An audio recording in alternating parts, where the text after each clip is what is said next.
तो फाइनली आप सब लोगों ने सोच ही लिया होगा कि ऐसे कौन सी 4 ब्रांच हो सकती है जिससे आपका जो फ्यूचर है वो बहुत ही ज्यादा ब्राइट हो सकता है। और आप सब लोगों ने मुझे भर भर के कमेंट भेजे हैं कि आपके हिसाब से कौन सी 4 ब्रांच होनी चाहिए कि इन मॉडर्न जो एरा है वहां पे बहुत ही ज्यादा उसका महत्व हो, राइट। सो शुरू करते हैं आज के इस वीडियो के, जहां पे मैं आज आपको एक्सप्लेन करूंगी कि ऐसे कौन सी 4 ब्रांच लोगे जिससे आपका फ्यूचर बहुत ज्यादा ब्राइट हो और आप बहुत ज्यादा पैसे अर्न भी कर सको। शुरुआत करते हैं आज के वीडियो की। माय सेल्फ भूमि पटेल और आप सबका स्वागत है प्रियेश ज्ञानपीठ यूट्यूब चैनल पे। अगर आप इस चैनल पे नए हो तो सब्सक्राइब कर दीजिए, बेल आइकन स्टार्ट कर दीजिए, ताकि बिकॉज यहाँ पे ऐसे नई नई अपडेट मिलने वाली है जो आपके फ्यूचर के लिए बहुत ही ज्यादा बेनिफिशियल होने वाली है। वीडियो पसंद आने ही वाला है तो लाइक कर दीजिएगा और अपने दोस्तों को जरूर शेयर कर दीजिएगा। तो शुरू करते हैं आज के वीडियो की पार्ट 2, जहां पे हम बाकी के और 4 ब्रांचेस के बारे में देखेंगे। शुरू करते हैं फर्स्ट और मतलब फोर्थ वाला है सिविल इंजीनियरिंग। आप सोचोगे कि मैम सिविल इंजीनियरिंग हमें नहीं लगता है कि वो ज्यादा से ज्यादा हम वहां पे पैसे कमा सकते हैं या फिर हमारा फ्यूचर ब्राइट हो सकता है। नहीं, देखो बेटा, यहां पे मैंने जो 7 ब्रांचेस आपको एक्सप्लेन की है, आपको एक चीज कंपलसरी याद रखनी है कि वहां पे आप कोई भी ब्रांच लेते हो, वहां पे अगर आप अपना 100% नहीं देते हो तो चाहे आपने कंप्यूटर आईटी जो अपनी ज्यादा डिमांड में चल रहा है, अगर क्यों ही अभी आपने वही भी क्यों ना लिया हो, लेकिन फिर भी आप अपना फ्यूचर नहीं बना पाओगे। मतलब आप जो भी ब्रांच ले रहे हो, मेक श्योर आप 4 साल के लिए वहां पे तन तोड़ मेहनत कीजिए,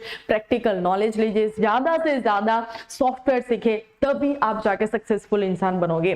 सिविल इंजीनियरिंग की बात करूं तो आप सब लोगों को पता होगा, जब मेरा आगे वाला जो पोस्टर होता है हर बार मैंने लिखा है कि मैंने सिविल इंजीनियरिंग किया है।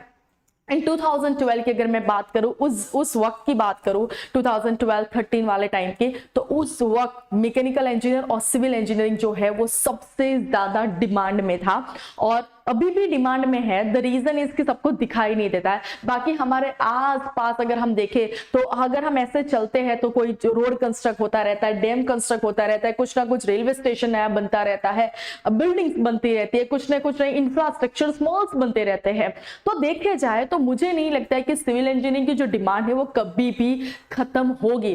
द रीजन इज कि आप सब लोगों को पता होगा कि हम जो इंसान है, हमारे 148 करोड़ लोग हैं यहाँ पे, और हमें हमारी नीड्स नेसेसिटी कंप्लीट करने के लिए हमें घर तो चाहिए ही चाहिए, हमें ट्रैवलिंग के लिए इजी थिंग्स चाहिए। पहले के जमाने में अगर कोई भी पर्सन प्लेन में बैठ के आता था तो वो ऐसे प्रिटेंड करता था कि वाह, मतलब मैं बहुत ही ज्यादा रिच हूं, लेकिन अभी कोई भी इंसान प्लेन में बैठ सकता है। तो द थिंग इज कि अगर चलो उसमें भी सिविल इंजीनियरिंग में अगर आप चाहते हो कि गवर्नमेंट के थ्रू आईएएस में जाओ, राइट, तो सिविल इंजीनियरिंग में सबसे ज्यादा आपको गवर्नमेंट के रिगार्डिंग, आपको जो भी गवर्नमेंट आते हैं ना, क्लास 1, क्लास 2, क्लास 3, उसमें भी डिफरेंट ब्रांचेस वाले वहां पे जा सकते हैं। तो वहां पे सबसे ज्यादा आपके पास या फैसिलिटीज है कि आप जाओ, यहाँ पे आप कर सकते हो।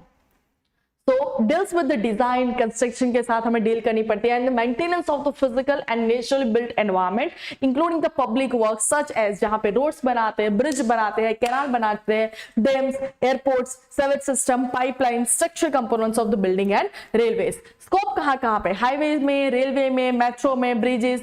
What needs civil engineering to develop. और यार इस दुनिया को सिविल इंजीनियरिंग की पल पल में जरूरत है भैया। एक सेकंड भी ऐसा नहीं है कि जहां पे पहले के जमाने में ऐसा था कि इंसान जैसे चाहे वो घर बना सकता था। फॉर एग्जांपल, उनको ऐसा लगा कि भैया यहाँ पे रूम बना दे, यहाँ पे वॉशरूम बना दे तो चल जाता था। अभी आप सबको पता है कि अगर आप अपना वहां पे प्लॉट लगे अगर घर बना रहे हो तो आपको उसका पहला एक डिजाइन बनाना होता है, गवर्नमेंट उसको पास करता है और उसके बाद आप शुरू करते हो काम, फिर भी गवर्नमेंट की साइन होती रहती है, तो बहुत ज्यादा काम होता है, राइट। तो जॉब्स फॉर सिविल इंजीनियर, अगर आईईएस इंडियन इंजीनियरिंग सर्विस में जाना है तो आपके पास बहुत ही ज्यादा स्कोप है। पब्लिक सेक्टर इंजीनियर का भी वहां पे गवर्नमेंट में, ये सारे के सारे गवर्नमेंट की बात कर रही हूँ। वाटर रिसोर्सेज इंजीनियर में आप जा सकते हो, इंजीनियरिंग प्रोजेक्ट मैनेजर में जा सकते हो, बिल्डिंग इंजीनियर। तो अगर मैं तो सबसे ज्यादा अगर वही बोलूं कि एज अ गर्ल अगर आपको लगता है कि आपको सिविल इंजीनियरिंग में इंटरेस्ट हो तो वहां पे जाओ, और जाने के बाद आप यूपीएससी या फिर जेपीएससी जो भी आता है वो प्रिपरेशन करो, और मस्त सिविल इंजीनियरिंग के थ्रू आप वहां पे टेक्निकल टर्म में मतलब वहां पे अपनी जॉब शुरू करो। नेक्स्ट है हमारा केमिकल इंजीनियरिंग। चलो थोड़ी बहुत आपकी टेस्ट ले लेते हैं। इसका क्या होता है कमेंट में जरूर बताना। अभी 12th खत्म हुआ ना तो आता ही होगा। आप बोलेंगे कि chemical engineering really is it important? हाँ, कैसे?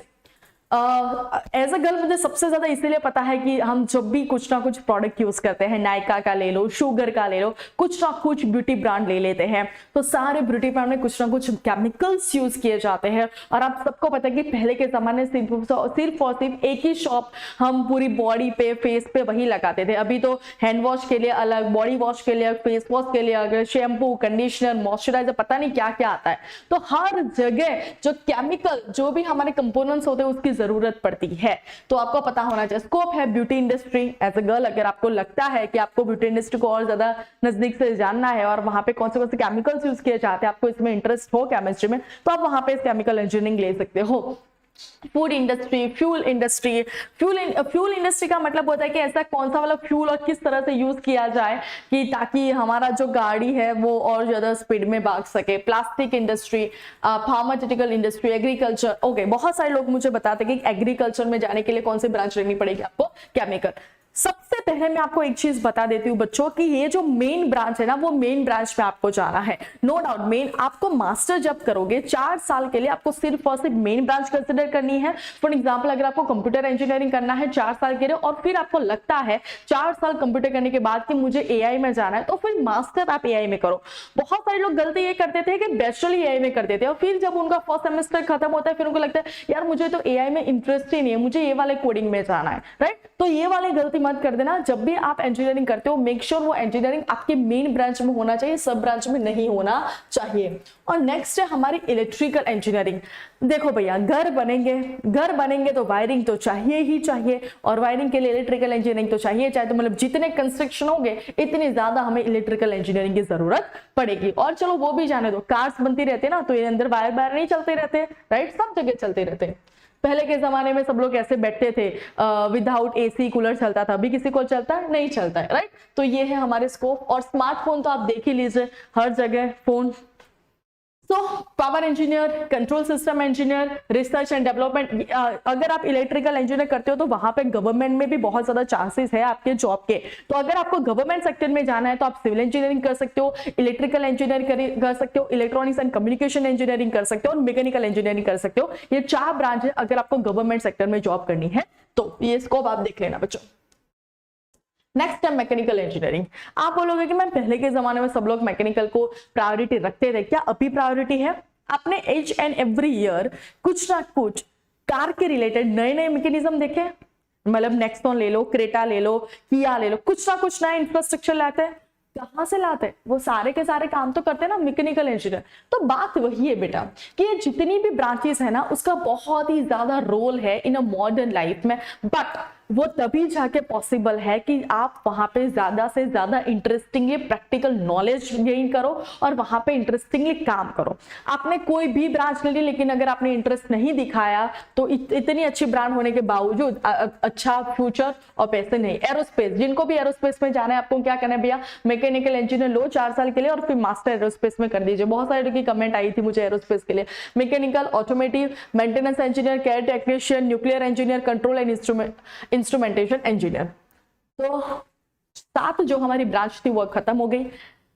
वीडियो शेयर तो करते ही रहना है और नेक्स्ट जो वीडियो आने वो बहुत ही ज्यादा धमाकेदार वीडियो आने वाले हैं। तो चैनल पे नए हो तो सब्सक्राइब कर दीजिएगा, लाइक तो जरूर कर दीजिएगा और अपने दोस्तों को शेयर कर दीजिएगा। नेक्स्ट जो वीडियो बहुत ही ज्यादा मोस्ट इंपोर्टेंट है जिनको इसरो में जाना है। तो अगर आपको इसरो में जाना है तो आपको कौन सी ब्रांच चूज करनी चाहिए उसके रिगार्डिंग वीडियो आने वाला है। पार्ट 1 ऑलरेडी मैंने बना दिया है, मतलब कौन सी ब्रांच के लिए आपको जाना चाहिए, तो उसकी जो लिंक है डिस्क्रिप्शन में मैं डाल रही हूँ, वहां पे जाके देख लीजिएगा। तो ऐसे ही नई अपडेट के साथ मिलते रहेंगे। Till then bye bye, take care.